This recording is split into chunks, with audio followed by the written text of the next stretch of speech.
मेहर paramedical classes मेहर paramedical classes में आप सभी का स्वागत है दोस्तों। आज अपन देखेंगे इंट्रोडक्शन ऑफ बॉडी सिस्टम, मतलब अब से अपन एनाटॉमी और फिजियोलॉजी में स्टार्ट कर रहे हैं, ठीक है। सो आज का हमारा टॉपिक क्या है, इंट्रोडक्शन ऑफ बॉडी सिस्टम। सबसे पहले क्या होता है, कोई भी चीज को स्टडी करने से पहले, जैसे घर हमको बनाना रहता है तो सबसे पहले क्या होता है कि उसका नींव मजबूत रहे, है ना। तो वैसे हमको कोई भी चीज स्टडी करना है तो उसके बारे में हमको जानना होता है कि वो होता क्या है, ठीक है। तो वैसे हमारा जो बॉडी होता है, ह्यूमन का जो बॉडी होता है वो क्या होता है, 12 सिस्टम से मिलकर बने होते हैं। क्या होते हैं वो? 12 सिस्टम से मिलकर बने होते हैं। और हमारे बॉडी की एक्टिविटीज को, मतलब हमारी बॉडी में कई सारे वर्क होते हैं, चलना फिरना, उठना बैठना, बोलना, खाना पीना, जितनी भी एक्टिविटीज होता है उसके लिए एक अलग सिस्टम काम करता है, जिसको हम क्या कहते हैं, ह्यूमन बॉडी का सिस्टम, ठीक है। तो वैसे ही हमारा क्या होता है कि ह्यूमन के बॉडी में कितना सिस्टम पाया जाता है, 12 सिस्टम मौजूद होते हैं। हर एक सिस्टम का अपना अपना वर्क होता है। तो सबसे पहले अपन ये समझेंगे कि ये सिस्टम क्या होता है। सिस्टम क्या होता है, what is the meaning of system. तो सिस्टम का मतलब क्या होता है, कोई भी वर्ग को, यानी कि कोई भी कार्य को एक रेगुलर, है ना, एक रेगुलर मतलब सही ढंग से एक कार्य पद्धति से करना होता है, कहलाता है हमारा सिस्टम कहलाता है, ठीक है।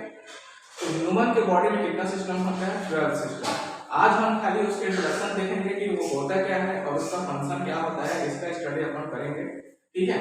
इतना होने के पश्चात फिर अपन क्या समझेंगे कि एक एक सिस्टम का अपन पूरा डिस्क्राइब करेंगे, एक एक सिस्टम के बारे में स्टडी करेंगे कि एक एक सिस्टम क्या होता है ना। उस सिस्टम के बारे में अपन देखेंगे वो फंक्शन कैसे करता है, कौन सा ऑर्गन इन्वॉल्व होते हैं। हर एक सिस्टम के लिए अलग अलग ऑर्गन हमारे बॉडी में इन्वॉल्व होते हैं। तो देखते हैं सबसे पहले हमारा पहला सिस्टम क्या है। हमारा सबसे पहला सिस्टम है सर्कुलेटरी सिस्टम। हमारा सबसे पहला सिस्टम क्या होगा, सर्कुलेटरी सिस्टम, या उसी को क्या कहा जाता है, कार्डियोवैस्कुलर सिस्टम। उसे क्या कहा जाएगा, कार्डियोवैस्कुलर सिस्टम। इसका जो इंपॉर्टेंट ऑर्गन होता है वो क्या है, हमारा हार्ट। इंपॉर्टेंट ऑर्गन क्या होता है, हार्ट होता है। सर्कुलेटरी सिस्टम और कार्डियोवैस्कुलर सिस्टम जो होते हैं, इसका मतलब क्या होता है, इनका वर्क क्या होता है, तो हमारे बॉडी में ब्लड को सर्कुलेशन करना। हार्ट का वर्क क्या होता है, ब्लड को पंप करना। तो क्या होता है, हमारे जो बॉडी, ह्यूमन का जो बॉडी होता है, ये एक्टिवेट कैसे होते हैं, मतलब ये वर्क कैसे करते हैं, तो न्यूट्रिशन से। जब हम खाना खाते हैं वो खाना से ही हमारा बॉडी क्या करता है, न्यूट्रिशन लेता है और वर्क करते हैं। तो वो जो न्यूट्रिशन होता है वो अधिकतर मात्रा में कहाँ डिजॉल्व होते हैं, हमारे ब्लड में डिजॉल्व होते हैं। और ब्लड ही एक ऐसा फ्लूइड होता है हमारे बॉडी का, जो हमारे बॉडी के हर एक पार्ट में, छोटे से छोटे सेल तक ब्लड पहुंचता है और न्यूट्रिशन प्रोवाइड कराता है, ठीक है। तो वही काम कौन करता है, हमारा सर्कुलेटरी सिस्टम, या हम उसको क्या कह सकते हैं, कार्डियोवैस्कुलर सिस्टम कह सकते हैं, ठीक है। सेकंड सिस्टम क्या है हमारा, डाइजेस्टिव सिस्टम। सेकंड सिस्टम हमारा क्या रहेगा, डाइजेस्टिव सिस्टम होता है। इसका वर्क क्या होता है, तो हमारे फूड मटेरियल क्या है, अपन फूड सब्सटेंस लेते हैं, अपन खाना खाते हैं, जैसे कि दाल चावल रोटी सब्जी, ये सब कुछ खाते हैं, ठीक है। तो इसको हम क्या, उसी फॉर्म में तो इंटेक नहीं कर सकते, उसी फॉर्म में तो हम इंटेक नहीं कर सकते, उसी फॉर्म में हम उसको खा नहीं सकते। तो उसका एक प्रोसेस होता है। सबसे पहले क्या करा जाता है, उसको तोड़ा जाता है।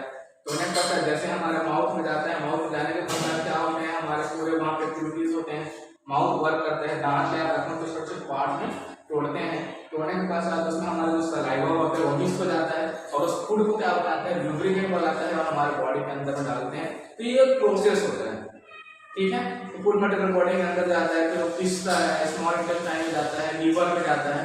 ये पूरा प्रोसेस हमारे किसके अंतर्गत चलता है, हमारे डाइजेस्टिव सिस्टम के अंतर्गत चलता है, ठीक है। थर्ड नंबर का सिस्टम हमारा क्या होता है, एंडोक्राइन सिस्टम। थर्ड नंबर का सिस्टम क्या है हमारा, एंडोक्राइन सिस्टम। एंडोक्राइन सिस्टम का मतलब क्या होता है, ये हमारे पूरे हार्मोन्स के ऊपर डिपेंड करते हैं। हमारे बॉडी में जितने भी हार्मोन्स, बॉडी को एक्टिवेट होने के लिए, बॉडी को वर्क करने के लिए क्या होता है, हार्मोन्स की आवश्यकता होती है। Hormones is one type of trigger for the body.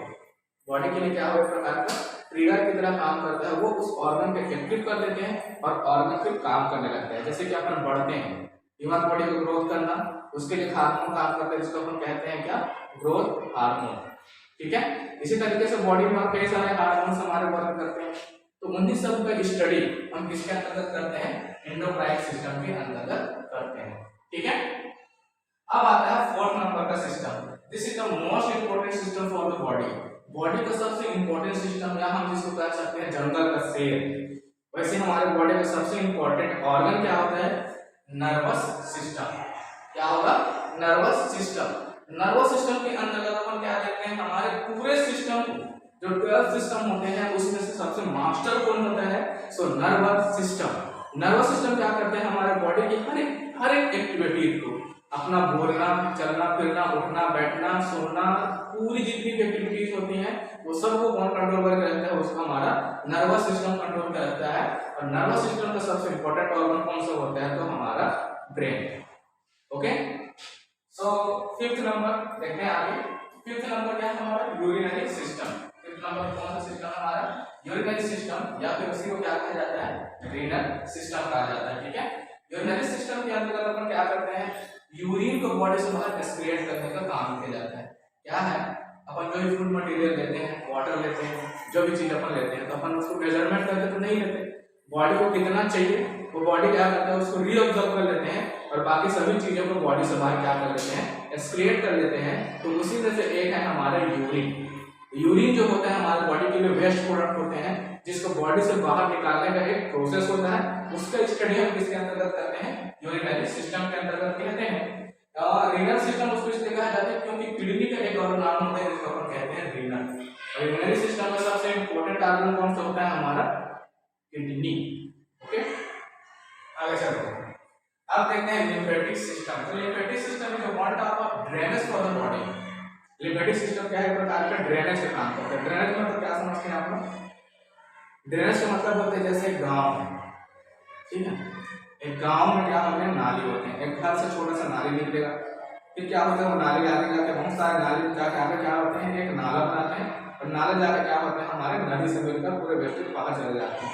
Same वैसे ही हमारे बॉडी में जो वेस्टेज होते हैं, जो सेलुलर वेस्टेज होते हैं, जो हमारे सेल्स यूज करके उस वेस्टेज को बॉडी से बाहर निकालते हैं, उसका स्टडी हम किसके अंतर्गत करते हैं? लिम्फेटिक सिस्टम के अंतर्गत करते हैं। एक एक सिस्टम अपन लोग देखेंगे, पूरा उसको एक एक सिस्टम को क्लियर करेंगे। आज अपन सिर्फ इसका इंट्रोडक्शन जान रहे हैं कि ये होता क्या है, फिर मैं आप लोग को एक एक सिस्टम के बारे में पूरा डिटेल से समझाऊंगा। हर एक ऑर्गन के बारे में, हर एक सेल्स के बारे में अपन समझ सकते हैं। ठीक है, नेक्स्ट हमारा क्या होता है? Muscular system. मस्कुलर सिस्टम नाम से स्पष्ट है, मसल्स। ठीक है, हमारे बॉडी को मूवमेंट कराना है। हमारा बॉडी मूवमेंट करता है, अपन चलते हैं, हाथ मूवमेंट करता है, पैर मूवमेंट करते हैं, माउथ मूवमेंट करते हैं। हमारी जितनी भी एक्टिविटीज हैं सब जो मूवमेंट करते हैं वो किसके थ्रू होते हैं? हमारे मसल्स के थ्रू। तो उसका स्टडी हम किसके अंतर्गत करते हैं? मस्कुलर सिस्टम के अंतर्गत करते हैं। ठीक है, हमारा चलना फिरना, उठना बैठना जो एक्टिविटीज होती है, जो हमारा पूरा वर्क होता है वो किसके अंतर्गत होता है? मस्कुलर सिस्टम के अंतर्गत होता है। ठीक है, अब नेक्स्ट सिस्टम क्या है हमारा? Reproductive system. तो रिप्रोडक्टिव सिस्टम के अंतर्गत क्या करते हैं अपन? इस रिप्रोडक्टिव सिस्टम के अंतर्गत क्या होता है? एक बच्चे का जन्म लेना। बोलते हैं कि जैसे अपन पढ़ते थे 12th में 11th में, इस संतति कोशिकाओं का निर्माण करना, अपने ही जैसे बच्चों का निर्माण करना, है ना। इसका स्टडी हम किसके अंतर्गत करते हैं? रिप्रोडक्टिव सिस्टम के अंतर्गत करते हैं। Respiratory system. रेस्पिरेटरी सिस्टम ये तो सबको पता है, श्वसन तंत्र कहा जाता है इसको। रेस्पिरेटरी सिस्टम में क्या होता है? हमारा एनवायरनमेंट से ऑक्सीजन लेना, कार्बन डाइऑक्साइड रिलीज करना। तो इसका भी एक प्रोसेस होता है और बहुत ही इंपॉर्टेंट प्रोसेस होता है। इसका स्टडी हम किसके अंतर्गत करते हैं? रेस्पिरेटरी सिस्टम के अंतर्गत करते हैं। इसका इंपॉर्टेंट ऑर्गन कौन सा होता है? हमारा लंग्स होता है। ठीक है, अब नेक्स्ट आता है क्या? हमारा 10th नंबर का स्केलेटल सिस्टम, जिसको कहा जाता है कंकाल तंत्र। This is the most important system होता है। ये हमारा एनाटॉमी मतलब हमारे बॉडी का ढांचा बनाने का काम करता है। इसमें स्टडी किया जाता है बोन्स का, स्केलेटल का, ये सबका स्टडी किसके अंतर्गत किया जाता है? स्केलेटल सिस्टम के अंतर्गत। स्केलेटल सिस्टम का वर्क क्या होता है? तो हमारे बॉडी को सपोर्ट करना, हमारे बॉडी को क्या करता है? ये सपोर्ट करता है। अब बात करते हैं नेक्स्ट हमारे क्या है? Endocrine system. इसके अंतर्गत हमारे सेंस ऑर्गन जो होते हैं, आंख, कान, नाक, मुंह, ये 5 सेंस ऑर्गन जो होते हैं उनका स्टडी किया जाता है। वो हमारे क्या होता है? एंडोक्राइन सिस्टम होता है। ठीक है, अब क्या होता है? एक सिस्टम और होता है जिसको हम कहते हैं सेलुलर सिस्टम। क्या होता है? एक सेलुलर सिस्टम। ये एसेंशियल होता है, जो कंप्यूटर पढ़ाया नहीं जाता है, काफी आपने इसको भी पढ़ लिया। सेलुलर सिस्टम होता क्या है ना? सेल्स के ऑर्गेनाइजेशन को देखा जाता है कि क्या से क्या मिलकर बनते हैं। जैसे कि हमारा ऑर्गन का निर्माण कैसे होता है, हमारे बॉडी में जितने भी ऑर्गन्स होते हैं ना, वो सबका जो निर्माण है, उनका जो फॉर्मेशन, उनका जो क्या कहना चाहिए, उनकी जो बनावट है, वो सबका अलग अलग सेल से मिलकर बने होते हैं। एक ही सेल से कोई भी ऑर्गन हमारा बना नहीं होता है। जैसे किडनी, किडनी के एक स्ट्रक्चर एंड फंक्शनल यूनिट क्या होता है हमारा, नेफ्रॉन होता है। ब्रेन में हमारे न्यूरॉन पाए जाते हैं। लंग्स में हमारे एल्वेओलाई होते हैं। लिवर में हमारे हिपैटिक सेल होते हैं। इसी प्रकार से हम जितने भी ऑर्गन है सब में अलग अलग सेल पाए जाते हैं। ठीक है, तो उसी का स्टडी अपन क्या करेंगे, सेलुलर सिस्टम में देखेंगे। मैं आप लोगों को एक एक सिस्टम का पूरा डिटेल देते जाऊंगा। बस आप बने रहिए मेरे वीडियो, मेरे चैनल पे आप बने रहिए। बस लाइक कीजिए, शेयर कीजिए और कमेंट कीजिए। Thank you guys.